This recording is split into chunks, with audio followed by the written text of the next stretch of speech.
Hey y'all. Hey y'all. Hey y'all. Come on in.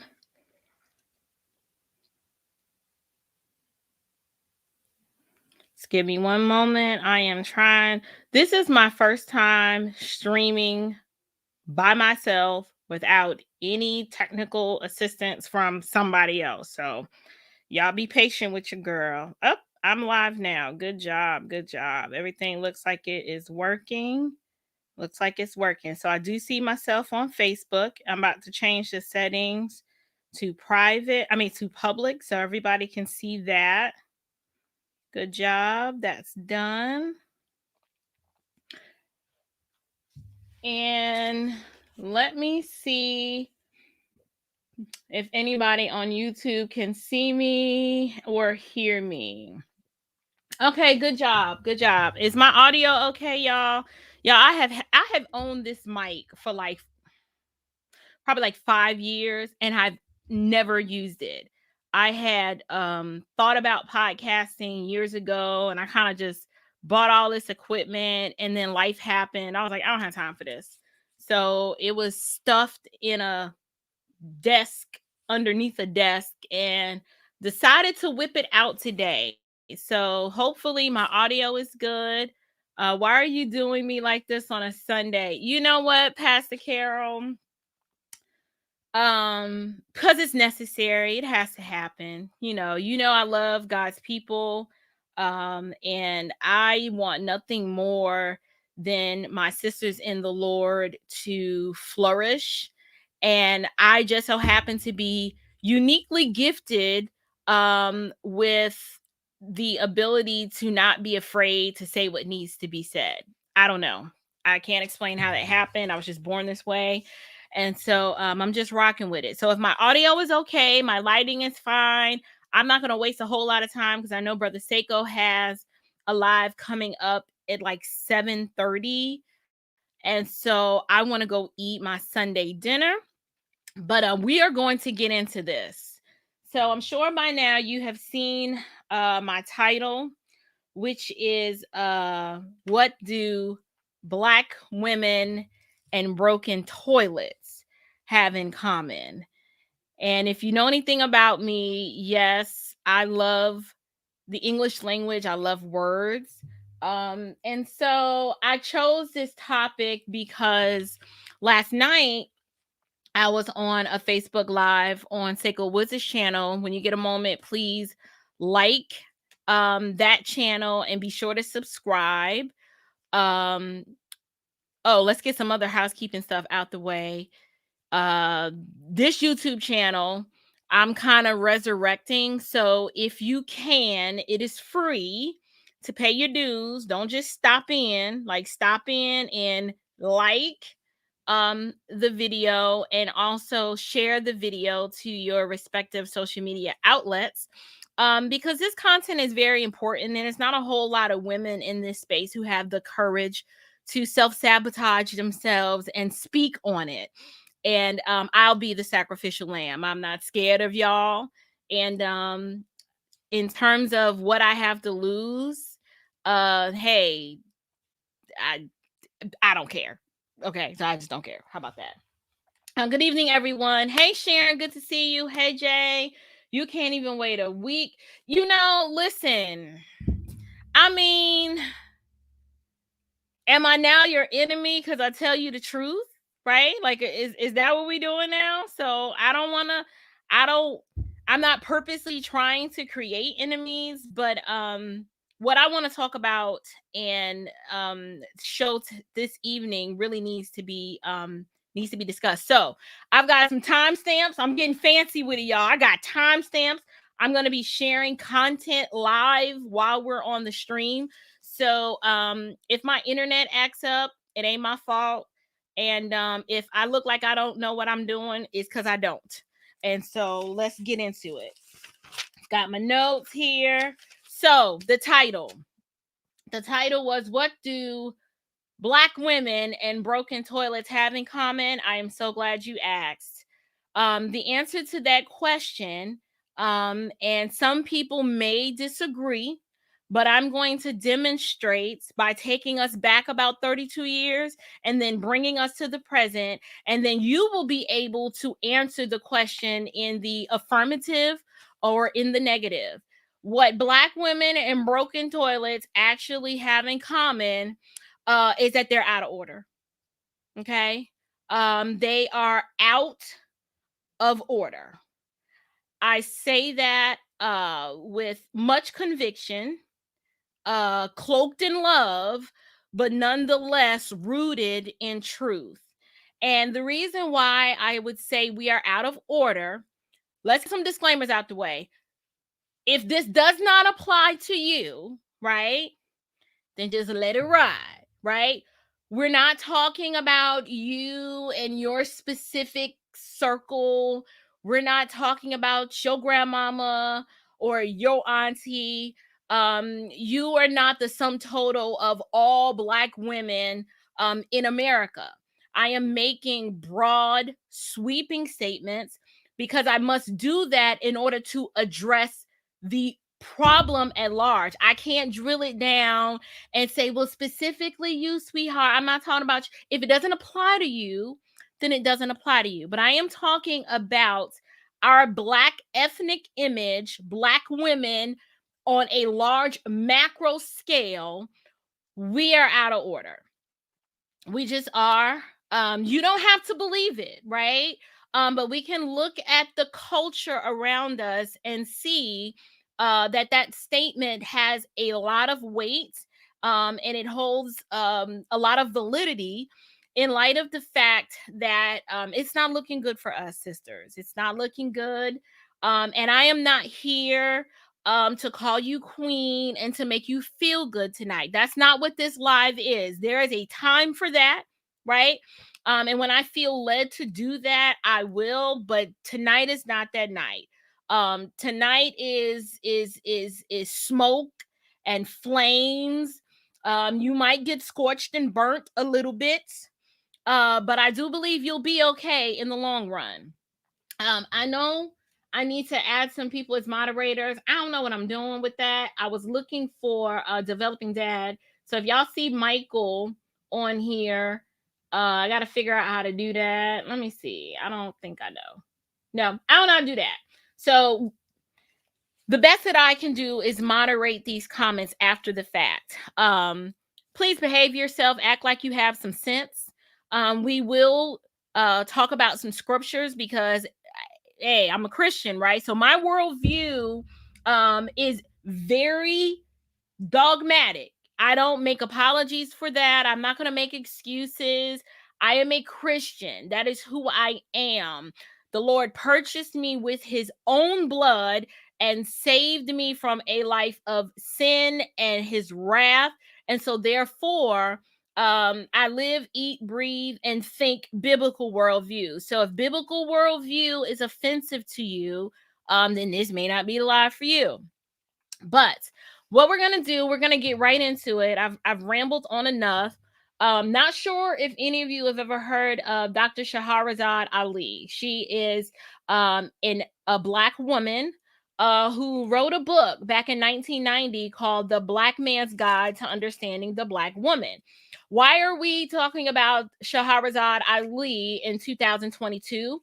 It's because this woman was very brave and bold back in 1990 and had the nerve to document in writing some of the issues that are plaguing Black women. And one of those was about us being out of order. And this book is 32 years old. And we can see, I'm going to show you, when I show you these clips, you're going to see that women, particularly Black women, did not like what she had to say back then. And I don't know, not much has changed. So, oh, hey, all right. Good job. He's here. I still don't know how to make him I'm on StreamYard, so I don't listen. Okay, don't have me do too many things at one time. This whole thing will crash and I'll just go to bed. So I don't know how to make you a moderator from StreamYard. I probably should have done it. Let me see if I can do it on the YouTube side. No, you know what? That's gonna mess it up. Let me just get to my clips. How about that, y'all? Let me get to my clips. So let's do this. Oh, I'm feeling fancy, y'all. Watch. Look at that. Look at that. All right. Okay. Now what do I do? Okay, so I did that. And now we're going to do this. And we're going to do this. Woo! You can't tell me I ain't doing it, y'all. Look at this. Do y'all see this? I'm driving. Oh, Miss Millie driving. Okay. All right. So the first clip that well, before I do that,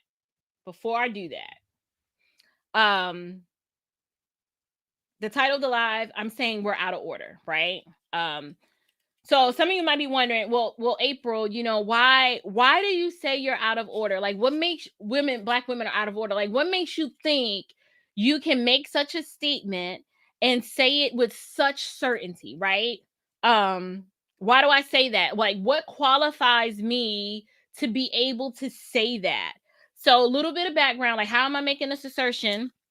Well, one, I'm a black woman, right? I've been that way my entire life. I wasn't formally something else. I've always been a black woman. Two, I was raised by a black woman. I have siblings, and one happens to be a black woman. I was raised with black women, right? I went to church with a lot of black women. I'm talking like a lot, right? A lot of black women.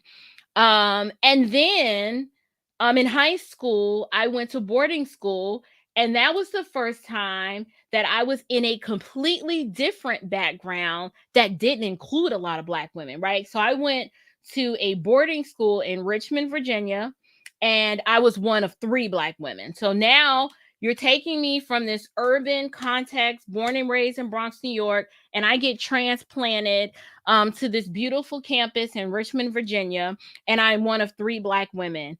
And it wasn't until I got to boarding school that I realized that there was something wrong with me. And when I say there was something wrong with me, I got put into this context where people who did not look like me, they moved different, they behaved different, they spoke different than me. But one thing I noticed was that our behavior was significantly different. I found, and I even had a teacher one time ask me, she was like, why are you so angry? Like, why are you so combative? And it really struck me and forced me or caused me to actually get defensive and do exactly what she said, be combative. I'm like, well, what do you mean? Like, what do you mean? Like, this is just how I am, right? And so I spent 3 years in this environment struggling to figure out how to behave and how to act, how to moderate my temper, how to speak to someone without just popping off and taking everything personally. And then I graduate. And then I go into another all-female context. I attend Spelman College here in Atlanta, Georgia, which is a black historically black college, and I am around nothing but black women again, right? So now I'm spending time with more black women. And then I leave school, and then I enter into the workforce, and I work for a black woman. I mean, I'm just in all of these different contexts, right, where I'm around my folks, my people, like my kinsmen according to the flesh. And so at 42 years old, I want to say that I think I have enough experience being a black woman, being raised by a black woman, being around black women all my life in multiple different contexts, to be able to speak on this, right? And so I've just observed some behaviors from us, particularly Christian women, that has caused me to be very concerned. And I just asked myself, like, are we out of order? Like, is this just something that, are we just born this way? Or is there something happening in the culture that promotes and perpetuates this behavior that's causing us to be this way, right? And I'm included, and I'm saying us, I'm including myself in this, right? Because I look back at behaviors of my past and I was like, ooh, that was like so ugly. And it wasn't until the Lord saved me and completely made me a new creation that I could look back and say, that's what was wrong with me. That was a work of the flesh. And it was prideful and it was egotistical and it was a yes, girl, queen. Can't nobody tell me nothing because I'm this, that, and the third. Like I started realizing and being able to pinpoint what this behavior was and where it was coming from. And yes, y'all get my lights up. I may have to personally inbox you and ask you why you sat on my live this whole time and didn't like it. Anyway, that was a what's a micro? Oh, microaggressions where somebody's like on the passive kind of slide on the low trying to make you feel some sort of kind of way. Is that what you're saying? Yeah, VJ, I am from the Bronx. I am born and raised South Bronx, Story Avenue, Bruckner Boulevard, White Plains Road. Like that's my stomping ground. But anyway, so oh, one last qualifier. I currently own a business, right? Where my largest demographic are Black women. And actually I even got more credibility. Why? Because I have one business in a predominantly Black area, and then I have my other business is in a predominantly white area, and I serve two totally different demographics. And trust me, there is a difference in how I experience those two demographics. I'm not going to spend a whole lot of time talking about that, but I'm just saying I've got enough experience, right? And there's enough research, and there's just enough observable reality for us to finally say we out of order, like a broke toilet on the side of the road, out of order. So let's go ahead and cue up. We're talking about what do Black women and broke toilets have in common. And I finally just came out and said it's that we're out of order. And what I'm going to do, Demetria, is I'm going to spend some time demonstrating how we're out of order, why I think that is, what we can do about it. But first, what I want to do is I want to go back 32 years to Dr. Shaharazad Ali and demonstrate to us and to the listening audience that just the mere hint of saying that Black women are out of order causes us to act the fool and just be out of order. Like it's like nobody can tell us anything. Who gonna check me, boo? I don't care how much love and rubbing on the back we do. We don't like that mirror shining in our face, showing us who we are. But I believe that if we don't have that mirror shining in our face, showing us who we are, we will not be able to see the error of our ways and at least make an attempt to change and do better. Okay. All right. So let's go ahead and share. Oh, I am sharing it. Let me cue it up. All right, let me get my first time stamp. Y'all, I am not a professional. I've never done this before. So if this is just totally horrible, it's just gonna have to be totally horrible. All right. Now let me know when I hit play. Y'all let me know if y'all can hear it. I've read Hakeem's book. I've read your book. Hakeem's book is about Black men and women being complementary to each other, loving each other, supporting each other, dealing with the weaknesses and the strengths and the positiveness. And his book is instructional. It's not a read-through. It's a study. It's not a destruction. It's a manual for African-American men and women and children. All I have heard from you is negativity. This is what I call the Black man's guide to misunderstanding the Black woman. Well, what we have. Yes, ma'am. Yeah, I want to just go back to the question of your research, because I think that whoever said that research was not important, I think that is totally. I realize the volume is low, you guys, but the original video is an upload from 1990, and I've got the volume up as high as I can get it. Outside of, I'll try moving my mic. I'm gonna try to make it louder. Let me see. totally erroneous. And it would be on, let me finish. And it would be unprincipled of you not to state clearly and precisely where you did get your data. And the other question I have for you is, are you saying then that submission and cooperation are one and the same? Because I would like to know that. Yes, ma'am, I am. I'm saying that. And yes. And now, in regard to what you said before about my research, as I said, I've gone over that over and over. We have a situation where I am trying to teach our people that we have lost the principles and values that we came here with. The use of bibliography and footnotes is very recent history, only about 300 years. So that's not our standard. That's not our practice. That's one that the white people have set up because of their distrust. I don't have any responsibility to follow any of the rules you all follow. I am trying to give us a new set of rules of how we can be successful. Our educated class has failed us. All right. So that was the first clip I wanted to show. And if we had a whole lot of time, we'd go through the whole thing, but we just don't have that kind of time. So basically, she's on Phil Donahue, and people are pissed about this book, right? They're upset because they're like, all you're doing is talking about the negative and you're not talking about the positive. And the woman has made it clear that this wasn't that kind of book, right? This book was never designed to demonstrate how wonderful Black women were and all of the achievements and things that they've accomplished. The book was specifically published to shed light on, here's a problem that's going on with our Black women, right?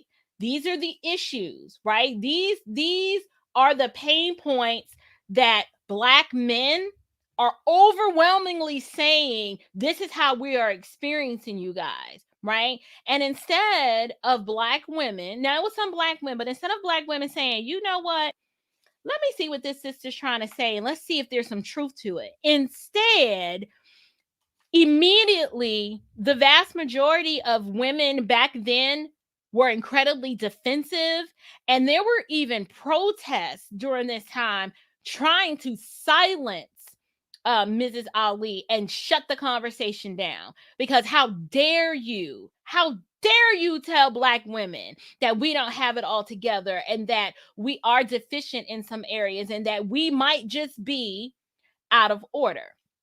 So what I want to do is, with that clip, something very significant.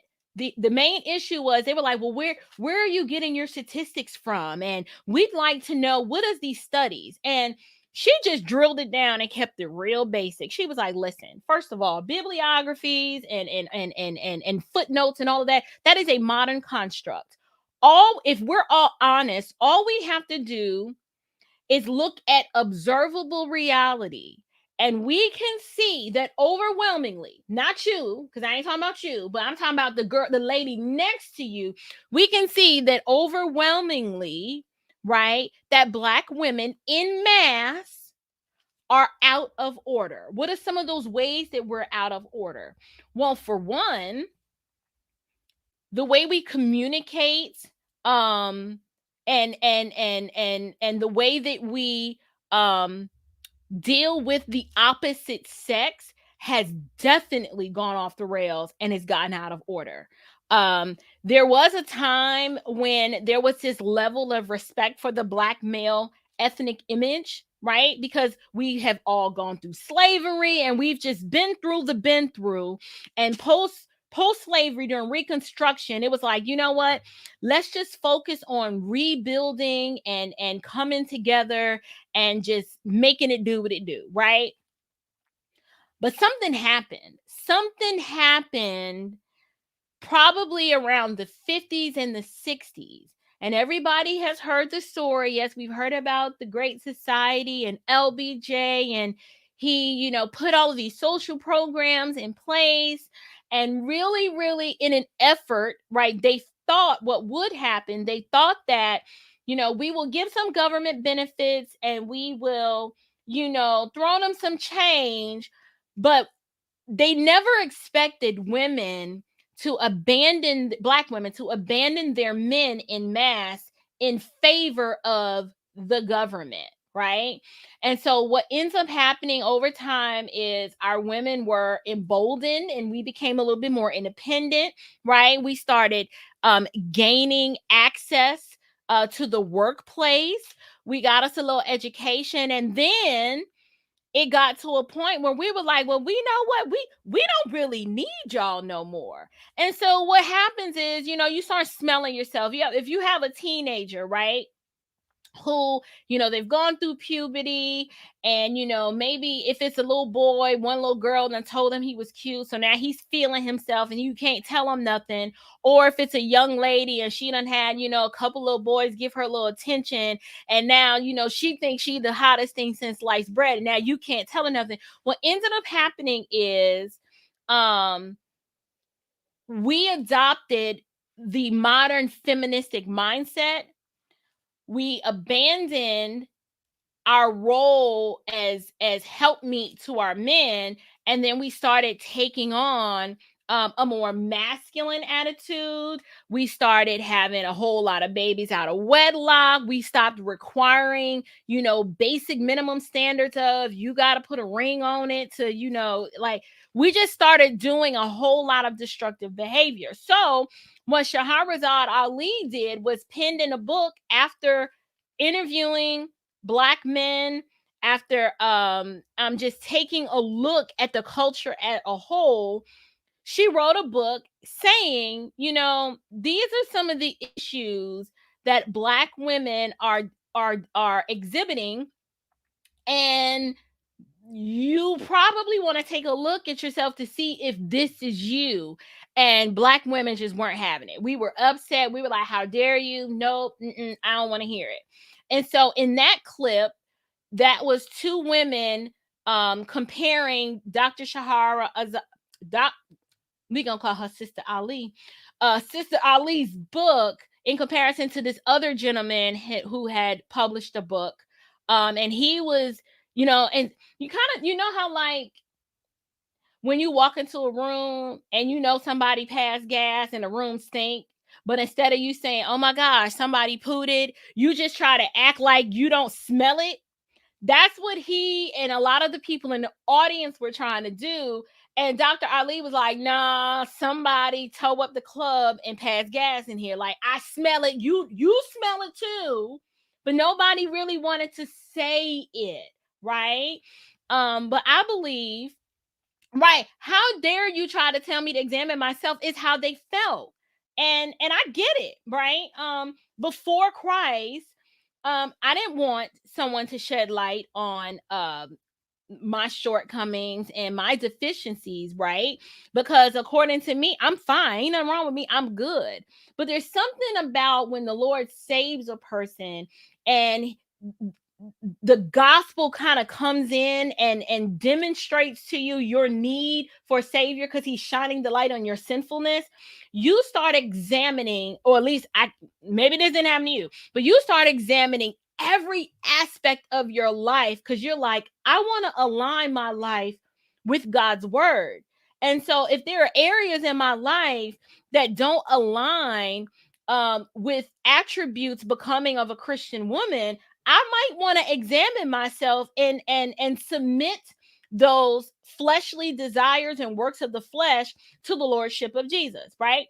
So let me show y'all this other clip. So basically the reason why I showed that clip is because I wanted to demonstrate how instead of them listening, and you might want to go back and watch this full episode of Donahue, instead of the Black women listening to what she was saying, they immediately got defensive and they attacked her, right? So that's for observation number one. So let me go to clip number 2, which is at the 12:23. If I can't get it, there we go. Bond is rebuilding the Black community by rebuilding the Black man. And what Miss Ali is stating in his book is right on the money. It's very true. But what happened, the Black man has failed. And because of that, the Black woman has to take the responsibility of the Black man, and she can't handle the responsibility. And what she has done, because of her weakness, she has destroyed her children because she's not able to handle the household.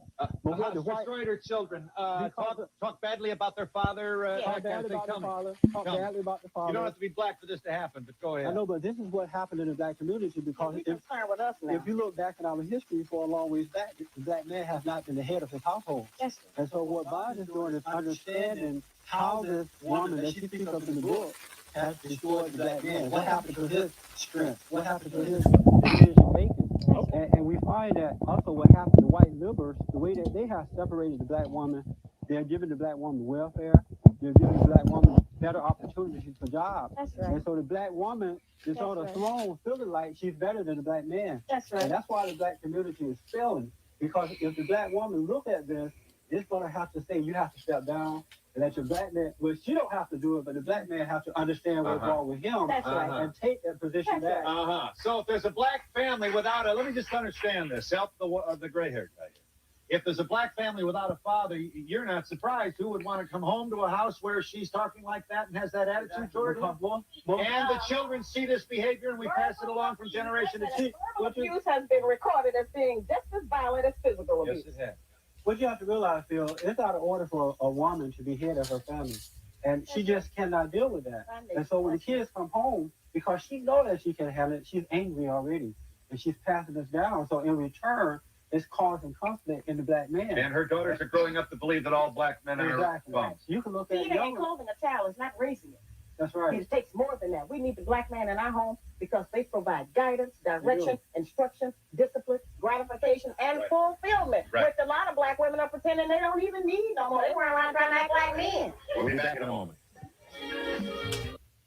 All right, y'all. So you heard two things. You heard Jesse Lee Peterson, who Jesse's special, but in this instance, he was spot on. He talked about black men, their rightful place is being the head of their home, and that women, we're just not really built and designed to be the head.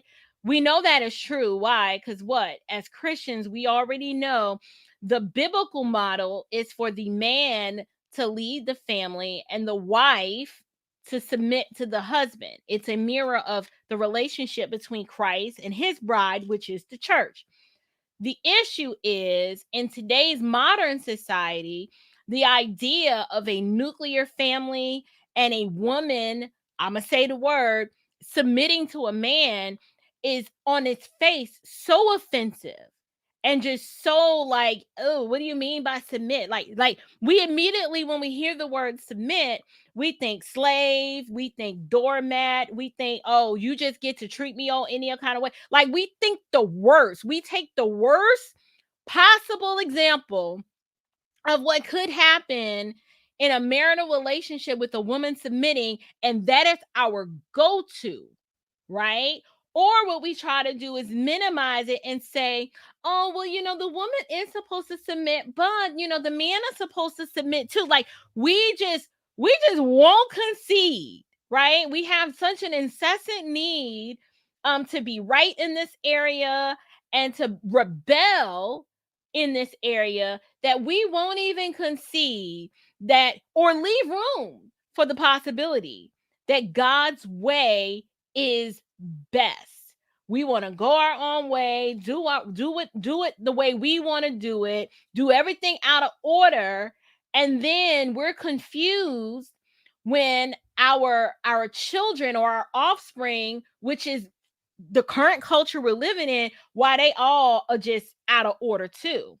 The question I would raise is, who raised this generation, right? Well, we all know that if we know that 80%, between 76 and 80% of Black children are raised by single mamas with the dad not in the home and they're born out of wedlock, the man didn't raise them, the women raised them. So at some point, someone has to have the conversation and say, okay, the experiment, we have the results of the experiment out. We now see our young men are emasculated. Our young women are overly masculine, right? They want to be in charge. The vast majority of them have no concept of what it means to cooperate with the opposite sex. And now we've got a fragmented, broken culture, and we're all out here just trying to be independent and do it on our own, when humans were meant to thrive. Like, healthy societies are created from healthy families. And if we don't have healthy, intact families, we won't be able to have healthy societies. So what does Black women have to do with this? Well, we could talk about what white women aren't doing. We could have that conversation, but that's a conversation for another discussion, because we all would agree that culture in general in America has declined. But what I don't want to do is do a whole lot of whataboutism. Well, what about white women? What about Karen? We're not talking about Karen today. We talking about you. We talking about you, right? Karen has her own issues, right? But we're not talking about Karen. And I think it's disingenuous when we want to bring up the Karens, as opposed to saying, you know what, right now, we're just talking about us. This is an in-house discussion, right? And it is appropriate for us to examine ourselves collectively, not you, the individual, because we know you fully submit to your husband and you never rebel or talk back or talk out the side of your neck or be disrespectful or show out in the grocery store. Like, we know that's not you, right? We know that. But I am talking about us collectively being out of order like a broken toilet and on the side of a road. Right. That's what we're talking about. So Jesse Lee was talking about rebuilding the family.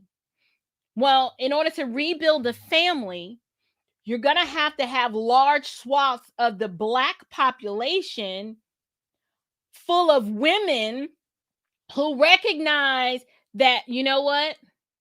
A lot of this is our fault. A lot of us did pursue education and climbing the corporate ladder, and we neglected the things that have eternal or generational value, which is cooperating with a Black man who shares our ethnic image and submitting to him. Like, now we could have a conversation. Well, what about the Black man? What? I already said it. We're not talking about what he's not doing. We're not going to talk about that.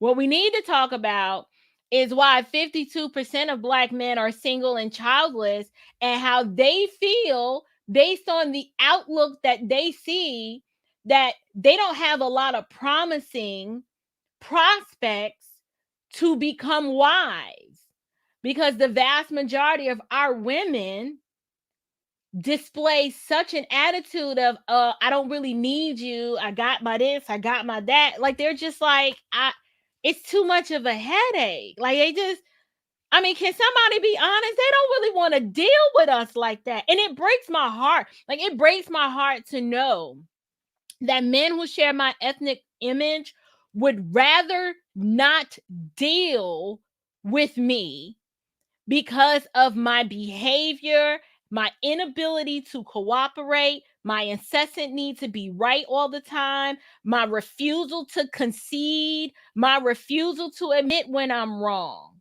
right? I mean, I got a whole list. We getting it in today. The need to be right, refusing to concede, the inability to just let some stuff go, refusing to admit faults, always finding fault where none exists, being perpetually offended, right? Exhibiting such a level of profane behavior and immodesty. It's just a lot, right? Okay, so Gigi, Black women have too much pride. Pride becomes before the fall. Like, I don't have a problem with someone who doesn't look like me, who can stand on the outside looking in and say, listen, I mean, I'm not trying to tear y'all down, but the way I experience Black women, like, they just real prideful and you can't ever tell them nothing. Like, have you ever been out to a restaurant and seen a group of Black women dining together, and they don't know just how to sit down and be pleasant and enjoy the meal? They just got to show out. Why? Because instead of 5 ice cubes, in her sweet tea, you gave her 6. And she just got to make sure that she lets management know that she's not satisfied because she asked for 5 ice cubes and you gave her 6. And that extra ice cube, when it melts, is going to water down her tea. And she just can't possibly deal with watery tea. Or you got the one who you when you go out to the restaurant and you see them together, they have to find some, like, ask anybody who's ever worked as a server in a restaurant. They will tell you that when they see a herd of us come in, they're like, oh Lord, here we go. Who you want this table? Because I don't really want this table, but I mean, I'm gonna take the table, but I don't want the table. Like, there's a reason why these are not urban legends or myths. This is how the culture is experiencing us. And at some point, we need to listen and be like, dang, is it that bad? Like, people in general are experiencing us in a very adversarial way. Let me go back to, okay. This next clip, this one's gonna be real good. The Bible pages, you miss a cycle, you make a song saying, oh, y'all must be talking about Beyonce. Okay, where's the lie though? Okay, listen, I'm gonna do better with this coordination thing. Y'all just give me a minute. Y'all give me a minute. Okay. Oh, look, that's how that works. Okay, awesome, wonderful. All right, I gotta show y'all this next clip. Hold on. Let me see. Nope.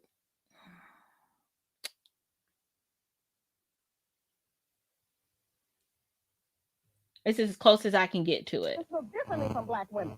We read it differently because we are different. Listen, I'm very upset. I didn't want to get emotional about this, but I'm a mother. I'm upset with this young man and yourself. Some of the things you make in there, you're saying all the derogatory things you do. I have raised 2 boys by myself. My husband is dead. I work, I go to school, I raise my 2 sons. One of them in college right now. The other one is in high school. They're nice, young, balanced men. And they don't have it. I have never said a bad thing about a black man. And one of the things is that you say in your book, you don't say anything that we nurture. I work in the community. I work in the church. So what you should be, and you want to bring out grievances, you should bring out 2 sides to a copybook. The book is to explain. And wait a minute. Well, we have problems. The problem we have is that when we as black women raise our children along, especially our boy children, they take on the emotional mechanism of the black female. And we can't help but get emotional because we are emotional. Our emotions are out of control, sister. See, this here runs the temperature up. But it's all right. This is going to be okay. Just try to handle it. Read the book slow. Don't read it fast. See, I heard that. When I first saw that, I was like, well, good for you, Helen. Okay, Helen, good for you.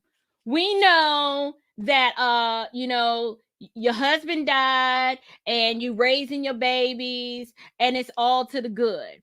But she's not talking about you. Do you see? Now, this was back in 1990. This woman got all up in arms and super emotional about a book that technically, based on her own admission, didn't even apply to her. How unhinged do you have to be to take personal offense to something that don't even have anything to do with you? Like, when people start going on about meth addicts and how meth addicts act and meth addicts behave, I don't get upset, right? I have no concept of what it's like to be a meth addict and to smoke meth. Like, why am I going to get emotionally charged and unhinged about people telling observable reality about meth addicts and I don't even smoke meth? Right? Like, why? Like, that woman was like, she was like really upset. And that's the part of the problem that I'm talking about. We have women who, for whatever reason, have not learned the art of how to agree, right? Or how to just be quiet. Now, this is coming from someone who loves to talk. Like, I've been talking since I was 10 months old. Like, I've been talking as long as I can remember. But one thing I learned when I got married, I married someone who is the exact opposite of me. When I tell y'all, Mr. Chapman is mute, unless he has something to say, he's not just going to talk, right? So imagine someone like that, and then someone like me with my personality having to learn how to live and coexist in loving holy matrimony without getting on this man's nerves. Like, you have to learn to just shut up sometime. Like, everything doesn't warrant a rebuttal. Everything doesn't warrant a response. No man wants to live in the home with a woman who always has something to say about something, who's always complaining, who always is finding fault with every single little thing. One, it's annoying. Two, you wonder why he don't want to come home. It's because he don't want to deal with you. Because you too much, sis. You too much. Think about all your relationships, your past relationships, being with a man. If you ask him, was being with me, like, did I have a cooperative disposition, or was it always a fight? Was it always I say up, you say down. I say left, you say right. Let me see. So in that particular clip, she was out of order just on the mere basis of she couldn't even just accept the content or the information that was coming down. She had to emotionally invest herself in something that didn't even have anything to do with her. Like, nothing to do with her at all. And Dr. Ali was like, well, first of all, you do realize, okay, I'm not talking about you, and that's not the kind of book that this was. It was almost like the Black women, the audience, wanted to tell her, you need to be writing a book about how great we are, not about our deficiencies and our issues and ways that we need to correct ourselves. Like, they literally had the nerve to tell her the topic of her book, which is crazy to me. Okay, so we got through unhinged. Basically, she was just completely unhinged. Now, this part is going to be really refreshing for my ladies who've been listening on this live and who get it, right? I'm going to show you this clip right here. Hold on, let me make sure I'm sharing my screen. Okay, I am sharing. There we go. Y'all, this is hard. All you content creators out here who are always showing timestamps, like, I need to start dropping some money in y'all super chat because this is hard. Social worker from New Jersey. And I read the book, and I believe in the book personally and professionally. And I just want to say that I'm a Black woman with a Black man, and I am in agreement. And I am appalled that we are here today trying to discuss Black men and Black women relationship. And all you Black women that are sitting here in opposition are not thinking about coming together. Well, it's hard to do that. Just stay with me for a second. Show number 40. Show number 40, Brian. Now, Ms. Ali, thanks you for the support of your book. We need monitors here. Disrespect the language the Black woman uses to address the Black man. Shut up, you don't know what you're talking about. You're such a mama's boy. You ain't nothing, and you ain't never gonna be nothing. You don't tell me what to do. Men are dogs. We have heard these comments in our home. I have heard my mother say to me, don't let your left hand know what your right hand doing. Well, my right hand knows what I'm doing, and I'm not going to deal in that deception, and that's where we are. Yes, sir. Yes, 100%. You got a problem here. For the women that does not apply to, it doesn't apply to. We got too many sisters here that this does apply to. Too many brothers here who read it. our people have been de-Africanized. When you become de-Africanized, we didn't have this power before we was dragged there. There's a reason why we're having it now. It's in a second. Yes, sir. Yes, sir. The sisters in here.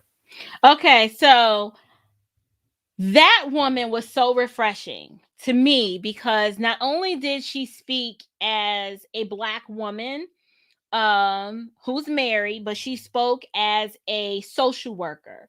And she was like, listen here, okay, I'm dealing in the system. And I know for a fact that what was penned in this book is absolutely true. And then this woman says, my own mother told me to make sure I don't let my right hand know what my left hand is doing. So if you know anything about that, basically what mama was trying to tell her, sis, I know you married, right? And you lovingly submitting to that husband and he's providing and protecting y'all and y'all just this nice, big, beautiful family. But you know he may not act right. And you know you may have to put a little something aside just in case it don't work out. Like this woman, the mother, was trying to implant thoughts of doubt and deception as a defense mechanism to protect her daughter from something that hasn't even happened.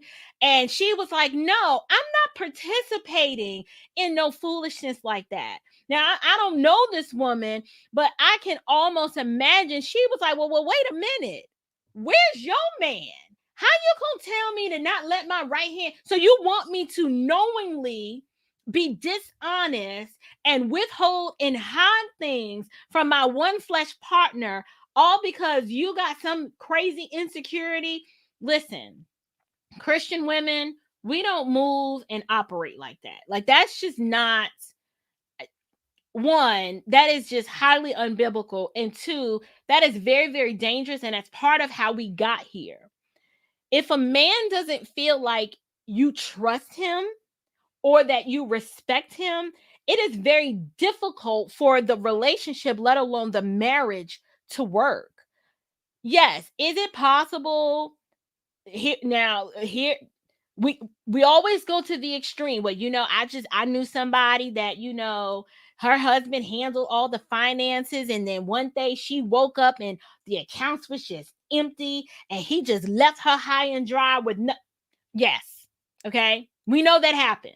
We know that happens. We know that it can happen. But why would you want to purposely live your life and make decisions with such an attitude of dismay and whataboutism, right? If you're a Christian, we know, and if you're a Christian and you're married to a believer, right? Why are you thinking the worst?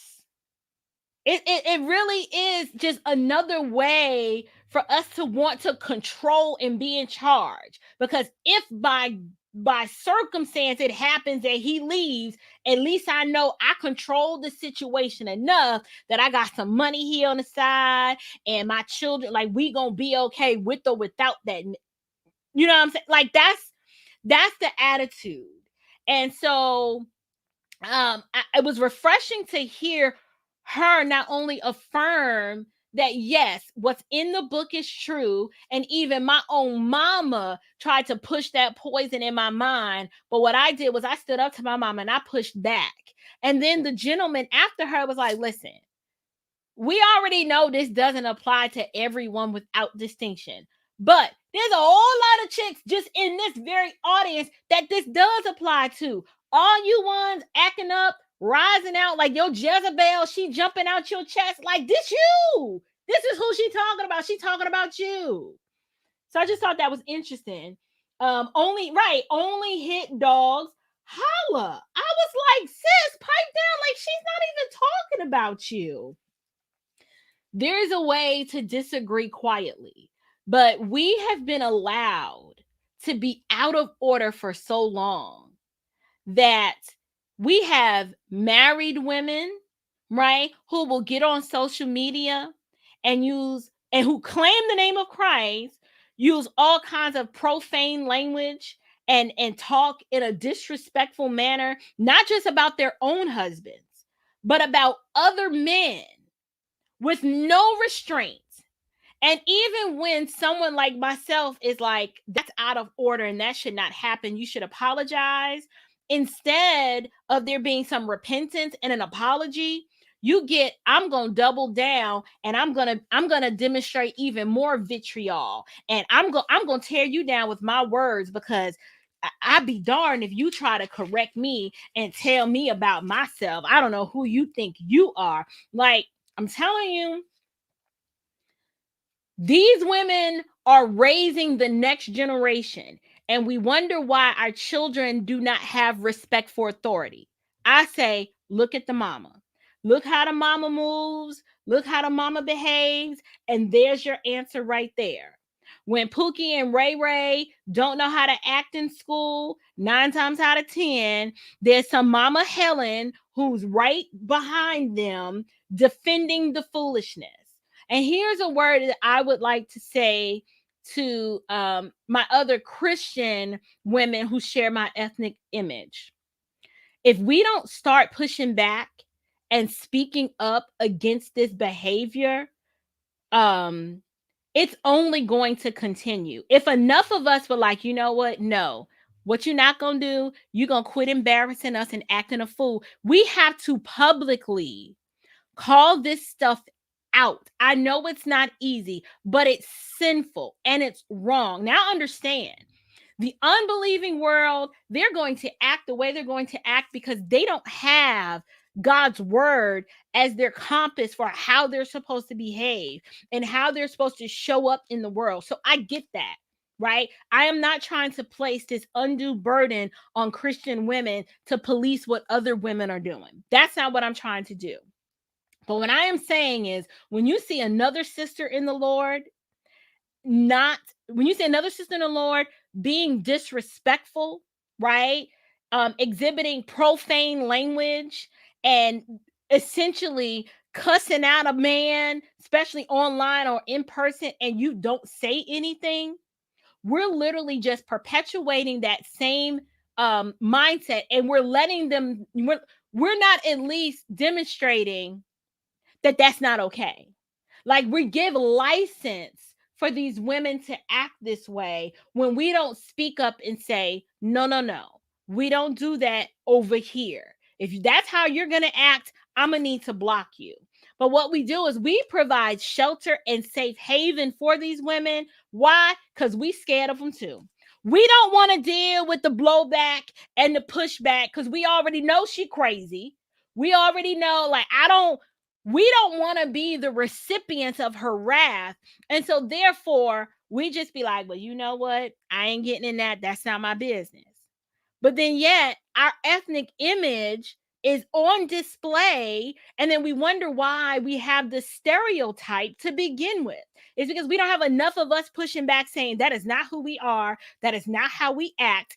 Ma'am, I need you to pull yourself together and apologize because that was inappropriate. That's just where I am. I don't even care anymore. Like, if I see it, I'm be like, you know what? You out of order. You're out of order.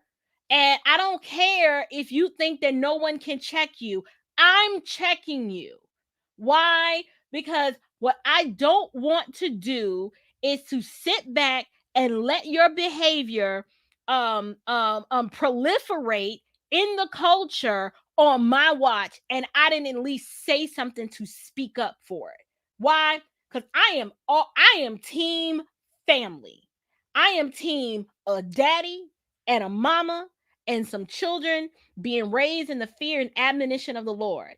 And I'm not about to let people who claim the name of Christ perpetrate and display fraudulent, unchristian like behavior, and then I still have to be identified with y'all. I'm like, no, no, no, we are not the same. We are not. We have to learn to start making distinctions and start shaming these women. They need to be embarrassed. Somebody's got to embarrass them. You know why? Because what shame does is it puts your behavior on display and it makes you feel some sort of kind of way, right? It makes you feel bad. it makes you say, well, you know what? I don't feel good right now, because that's your conscience trying to tell you you're out of order and it's inappropriate. Let me see how many more clips I got before I can wrap this up. How long have we been going? Okay, I've been on an hour. That's almost too long. Okay, so I did that one. Oh, okay. I think I got two more. Two more and then we'll be done. Here we go. In disagreement saying that the women are the backbone and everything, you have to look at the condition of the youth in America.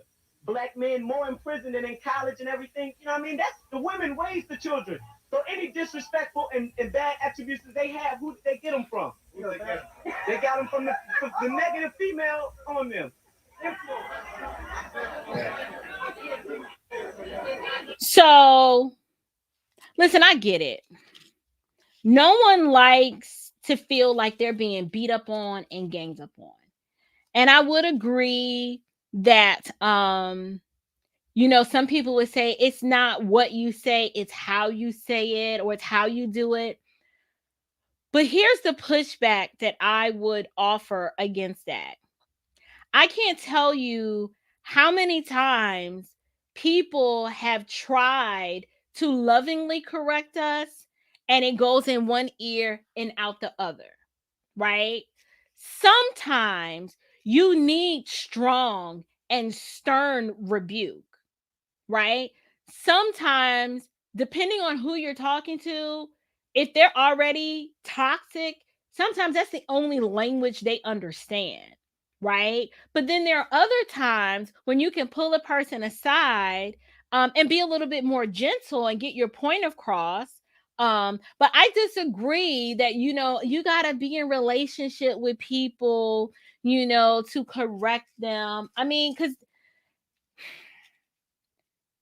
who has the credentials to call us out and tell us something is wrong, you are out of order? Who is that person? You know, Ayanna Van Zant tried it, and she's a Yoruba priestess. Like, she's not even a Christian, right? We already know the world hates those who claim the name of Christ. Well, that woman doesn't claim the name of Christ, and Black women didn't want to hear that they were out of order from her either. We sure don't want to hear from another Black man, right? Monique, the actress, tried to tell us that we were out of order, and Black Twitter tried to cancel her. It's almost like no one qualifies to be able to tell us the truth. So since no one qualifies, that means it's fair game. I'm going to say what needs to be said, and I'm going to keep saying it because I care about our ethnic image. I care about Black women as a culture. But more importantly, I don't see how the Black family is going to be able to sustain itself if we are not having Black men and Black women come together at a level of understanding and cooperation. And it's not men failing to cooperate. It's really us. It's us.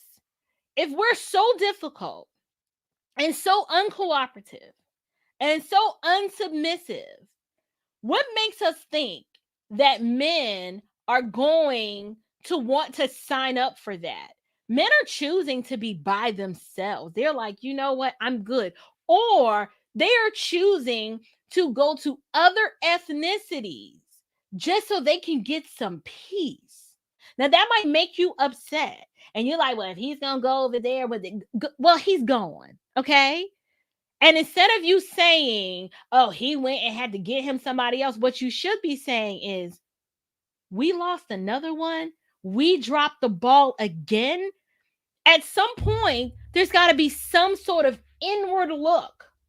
We have to take a look within, stand in the mirror, and say, I have got to get a handle on my attitude. I have got to demonstrate some self-control. I have got to learn to respect a man, whether he's my man or not, because he's bigger than me and he's stronger than me and he has made contributions to this world that I will never be able to compete with. Okay. Yes, I know that there are women that can drive tractor trailers, but the vast majority of the freight that gets moved in this country is moved by a man. Okay. I don't know if you're in a new construction or a new home, but the vast majority of the homes that we live and enjoy were built by men. Okay. The platform we're on was built by a man. You say what you want. There is value in manhood. And if we continue to disrespect and have a low level, no, shoot, it's at this point, it's a high level of contempt for just men in general, we're going to find ourselves, we're already at the bottom. How about that? We're already at the bottom and it's not looking good for us. It is not looking good at all. So,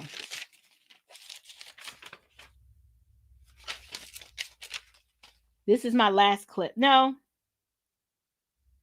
Yes. I think I got like 2 more. Hold on. We're almost done.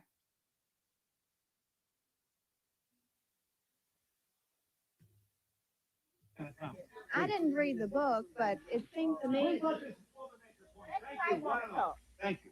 I didn't read the book, but it seems to me she is just trying to help all black women and black men. Well, wait.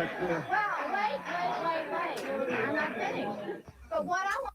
Now notice how Kathy just made just a simple statement. She was gentle. She was like, well, it seems to me that she's just trying to help. And it's like, even Kathy can't say anything. Kathy can't even make an observation and say that Dr. Ali was just trying to help. They shouted her down and it was just inconceivable. It's inconceivable that shedding a spotlight on our issues, instead of someone saying, thank you for loving me enough to say something was wrong. So my question is, what do we want? Do we just want everybody to be quiet? Don't say anything, act like nothing's happening, act like everything's okay. Act like all the children who were raised in these single parent homes without the influence of a man is fine. Let's just act like all of us going out with our bonnets on and our flip-flops and our slippers and our pajamas is fine, right? Let's just say that us twerking and showing our tail and booty hanging out all the time and making all this crazy music. Let's just act like all of that is fine. Now, I know I'm conflating some things because you're like, well, April, I thought you was a Christian. Like, why are you talking about the culture? That don't have nothing to do with us. And you're right. It doesn't. But it still matters. And it matters, especially when I see women who claim the name of Christ and who are in the body acting just like the world. We are supposed to be different. There's supposed to be a distinction between God's people and people who Satan is their father, right? Like that is supposed to be, even Jackie knows. Nag. Like, just can't let it go. Oh my word.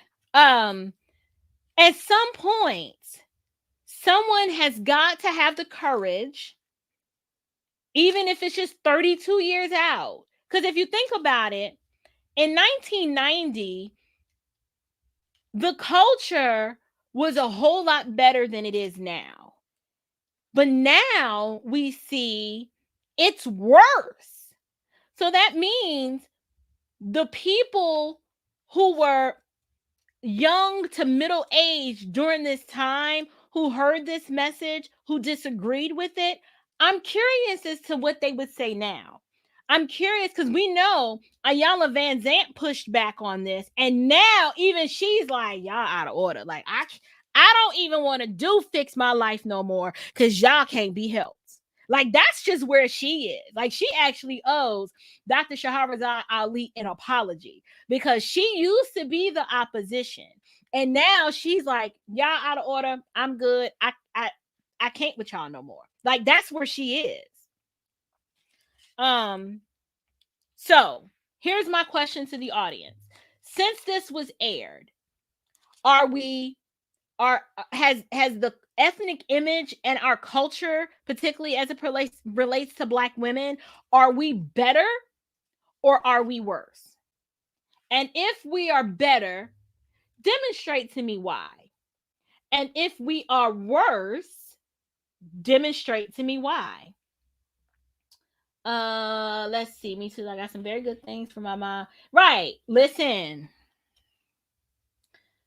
Y'all know a little bit about my story. I love my mama. And it's by God's grace that I can actually have these conversations with my mom now.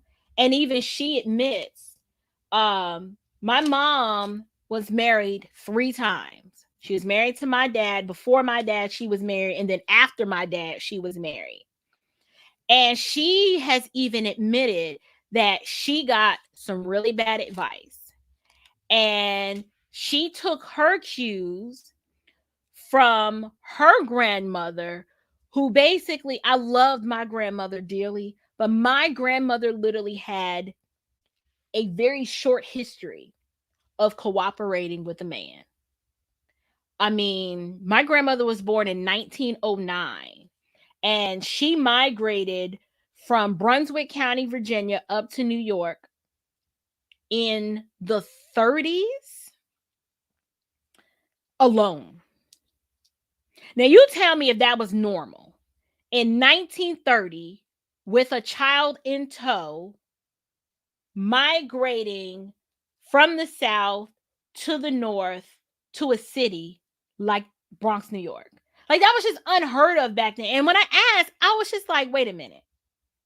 I asked my mom, I'm like, so where was the man? Like, where was the husband?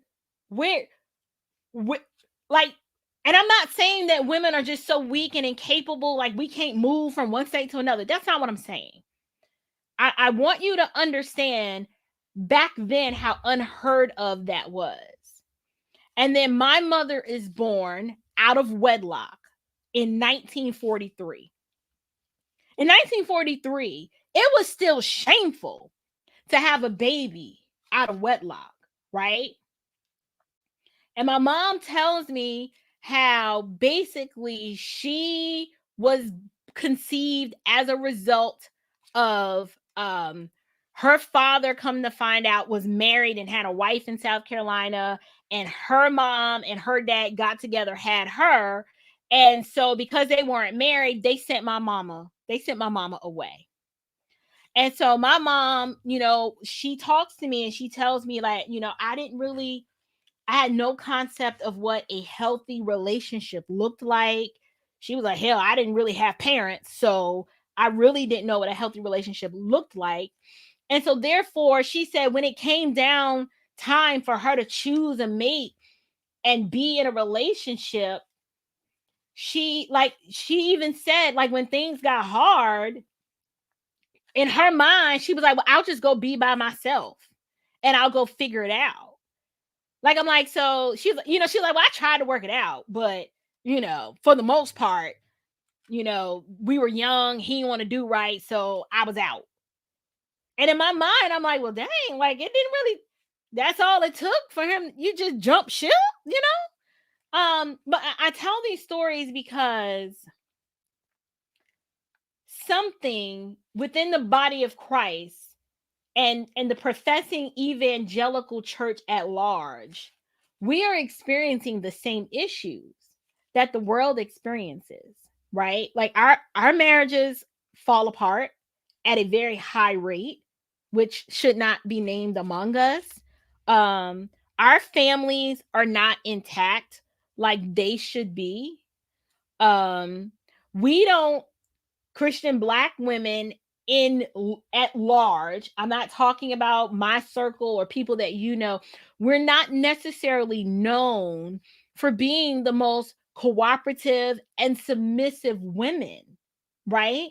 And so what I want to do is I want to change that. Like, I I don't want to be named and lumped in with the other rebellious ones of our kind. I don't.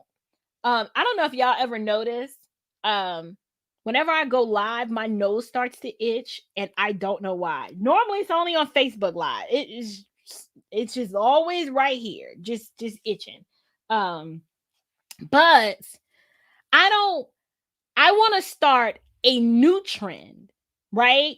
I want to make being submissive and loving and being loyal to one man. I want to make that sexy again. I want to make that so desirable again that everybody's trying to figure out, how do I be that way? Because I'm not her, but I want to be that. My message to you is, it's possible, but one, it's going to require you to die to yourself. You can't you can't think that your unredeemed flesh has a natural proclivity to being submissive and cooperative, right? Like, in our unredeemed selves, because of the curse of Eve, it is not natural for us to be this way. It really does require the power of the Holy Spirit, which can only be obtained by being born again by the regenerating power of the Holy Spirit, right? So let's just say you're like, okay, I've been born from above, and I'm recognizing some characteristics of myself that I don't like.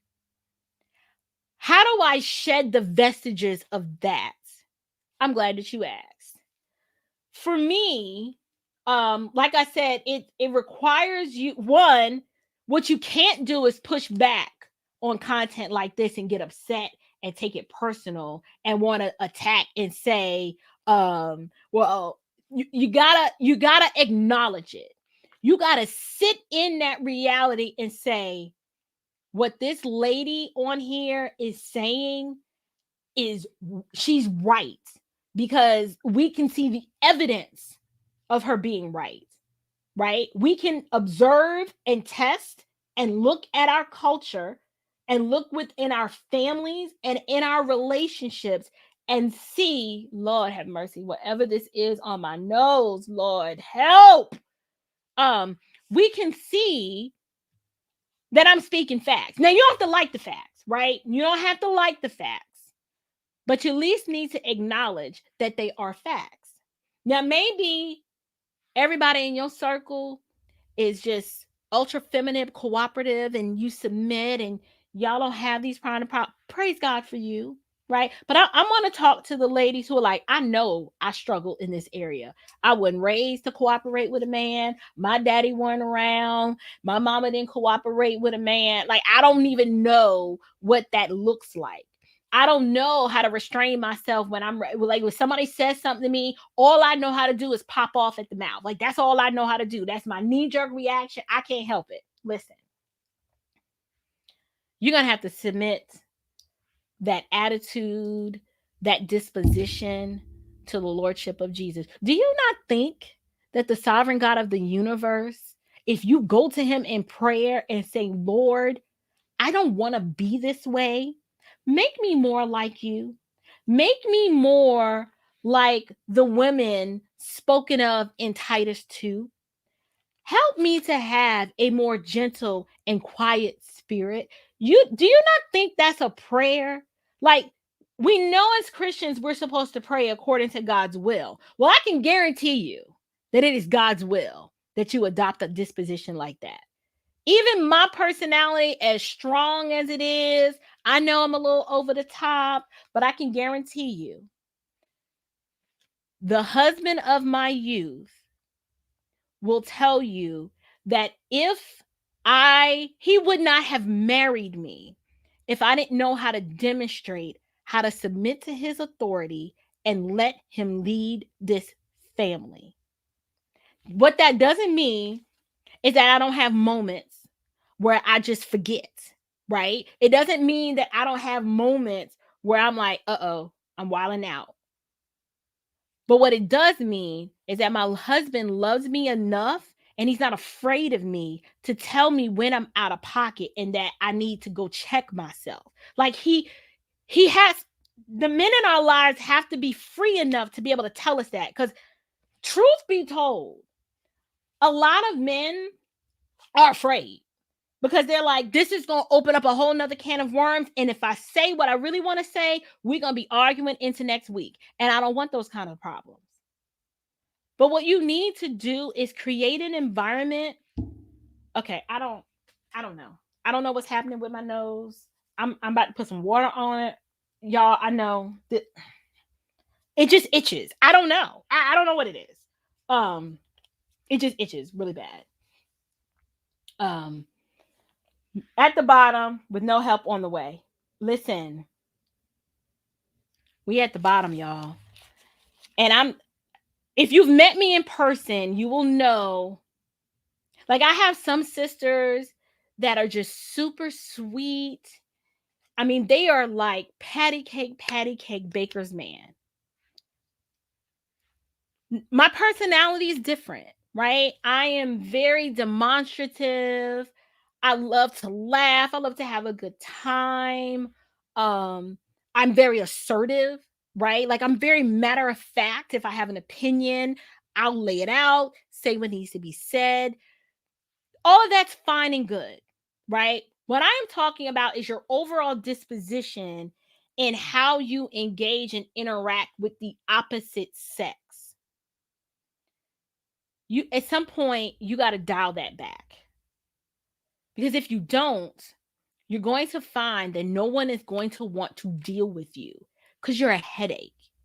It's too much. For example, if you're having a dialogue or a discussion, do you have to have the last word? Like, do you just have to have the last word? Like, you're just not going to let the conversation end until you've had the last word. If that is you, you're probably along the lines of the woman I'm talking about. If you have to always find something to disagree with, like you just don't know how to find common ground, or if you just don't know how to just let it go, you could be one of the ones that I'm talking about, right? If you're just adversarial for the sake of being adversarial, like you just can't find the good or the positive or the silver lining in any situation. My nose is itching again. You're probably one of the ones that I'm talking about, right? Sherry, they turned the church in Christ to a get rich quick scheme. Oh, hey, Sherry. Good to see you. Good to see you, sis. I haven't seen you in a while. Seems like in many Black families, we're more close to the mother side. That is true. In our family, my children are closer to my side of the family than my husband's side of the family.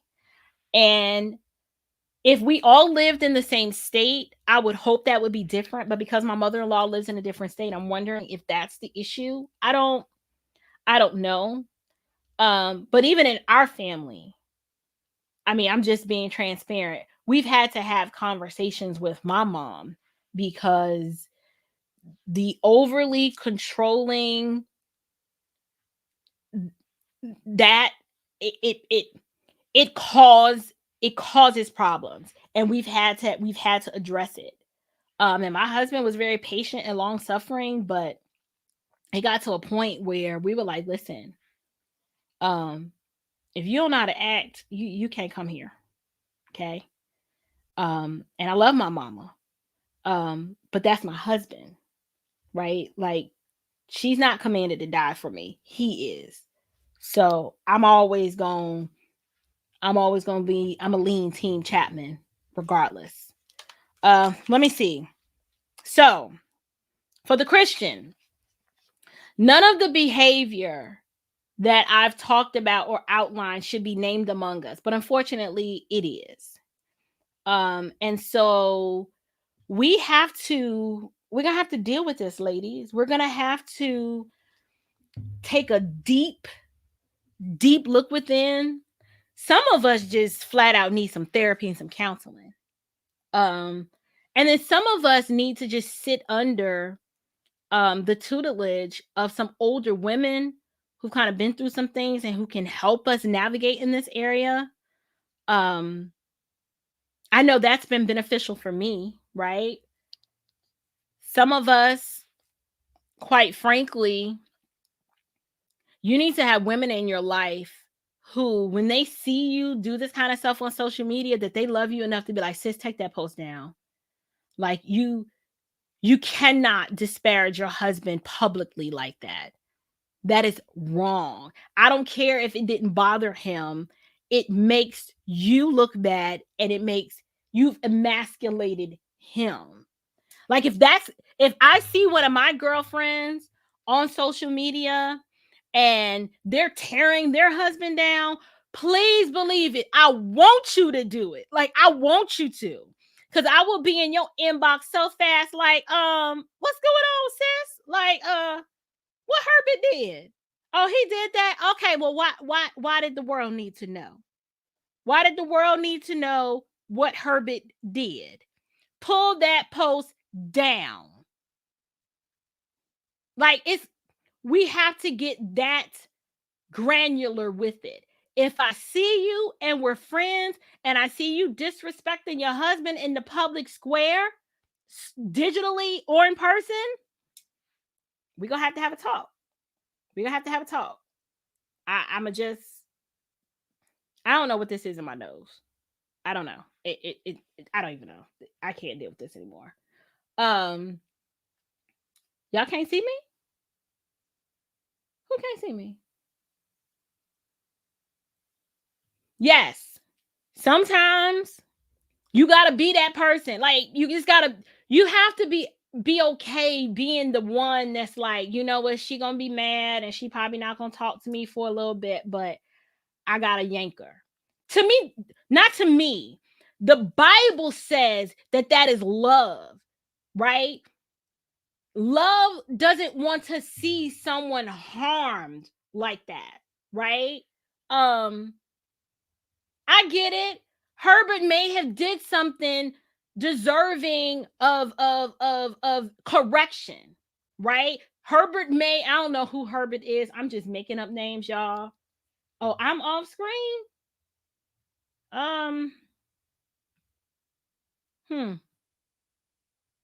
Y'all know I don't know what I'm doing. Oh. Ooh, how long I been like that? This is fun. Okay. I don't know who Herbert is, right? I'm just saying, if I see you in these social media streets tearing Herbert down, I'm taking Herbert's side. And if I see Herbert tearing you down in these social media streets, I'm going to take your side.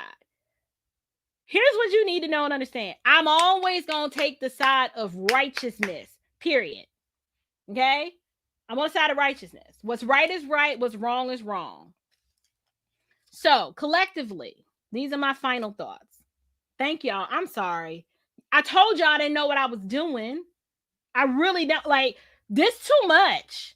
All this coordinating, screen sharing, time stamping, my nose itching, like, oh, have mercy. It's so bad. Collectively, we need to mortify the deeds of the flesh and be intentional about how we communicate and about how we communicate and interact with each other and our men. Hopefully that was clear. Yes, we need to be intentional about it. Now, I get it. Some of us, you may feel like, well, I don't really have a relationship with this sister to be able to, that's fine. But if we're claiming the name of Christ and we're believers, that's your license. Use wisdom in how you do it. That's just going to go on a tirade checking everybody. But y'all know the behavior I'm talking about. It breaks my heart when I see women disparaging and tearing down their husband publicly. Like, if you just need content, find some other content, but don't let that be the basis of your content. My nose is still itching.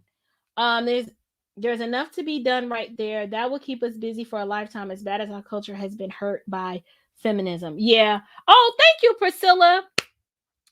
The nails, that was a challenge. So about 2 years ago, I was a habitual nail biter. I've never had nails ever, like my whole adult life.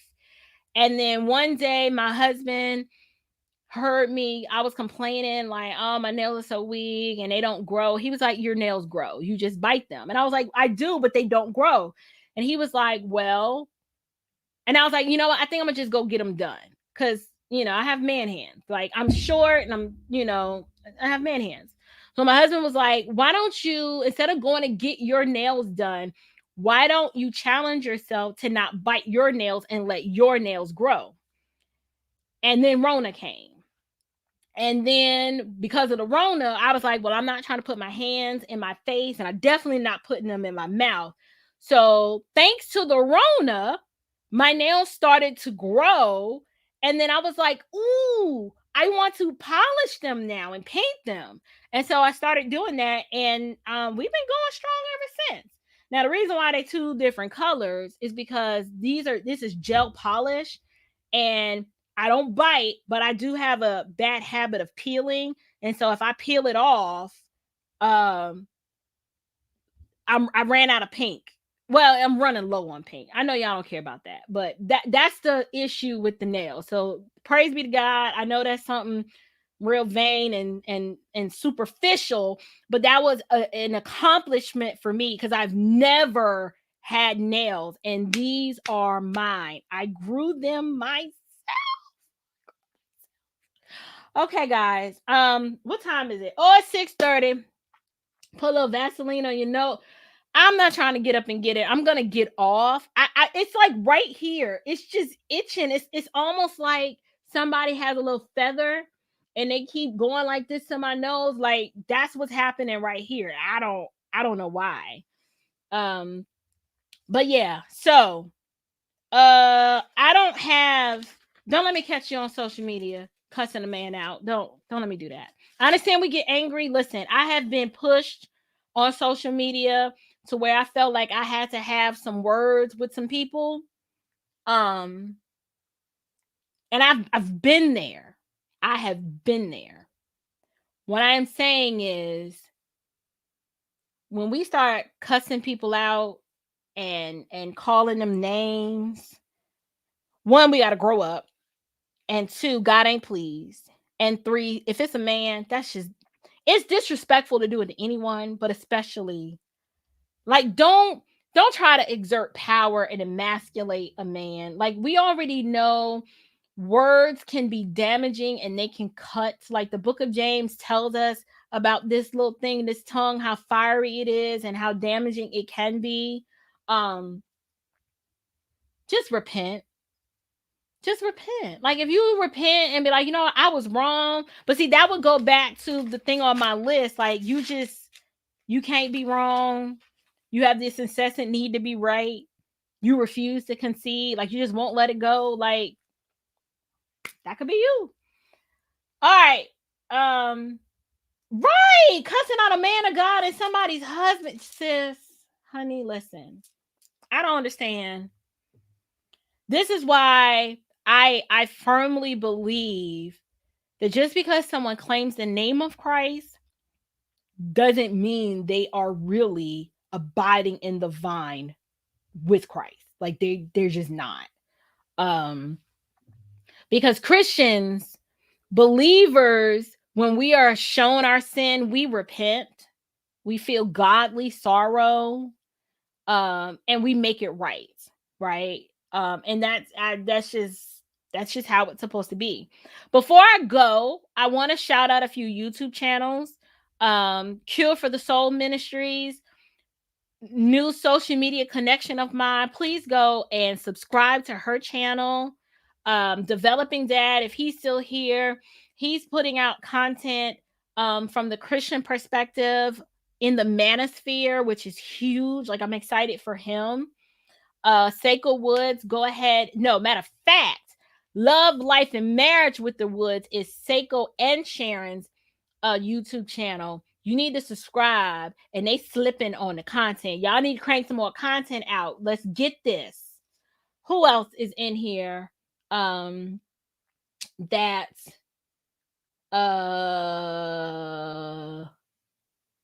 I think that's it for now. But those are some of my go-to channels these days. Proverbial Life, great channel. Dre Day for Christ, that's my dude. Y'all subscribe to his channel. Montana Viking, subscribe. Smart Christian channel, Corey Minor, yes. This brother is so patient and so calm. I'm trying to be more like Corey, right? He has an amazing testimony. I absolutely love his channel. And so subscribe, hop on over there. Brother Seiko is coming on, I think, at around 7:30-ish to just kind of address something real quick. I can't promise you what 2022 is going to hold for me. One, this channel is an accident. I have had a YouTube channel since 2011, but it only had it because it came with the Google account. And I've never been intentional about creating content. I've never really cared that much. My life is insanely busy and chaotic, and I am homeschooling my 4 children in addition to being a full-time entrepreneur. So I really just never had time to dedicate to content creation.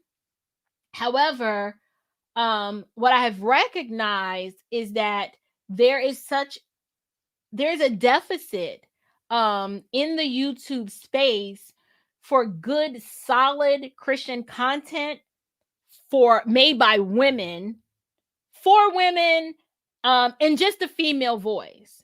So I can't promise what I'm gonna crank out. But as the Lord wills, we will see where this goes. Okay. This could be first one of many. This could be one of none. It just is what it is. I can't make promises. I don't know. But here's what I do know. I do know that I absolutely love all of you with the love of the Lord. I also know that I'm hungry and that this knows I can't take it anymore. So I'm going to have to end this live, y'all. I'm sorry. I'm sorry. Grace and peace to y'all. Y'all take care. Bye-bye.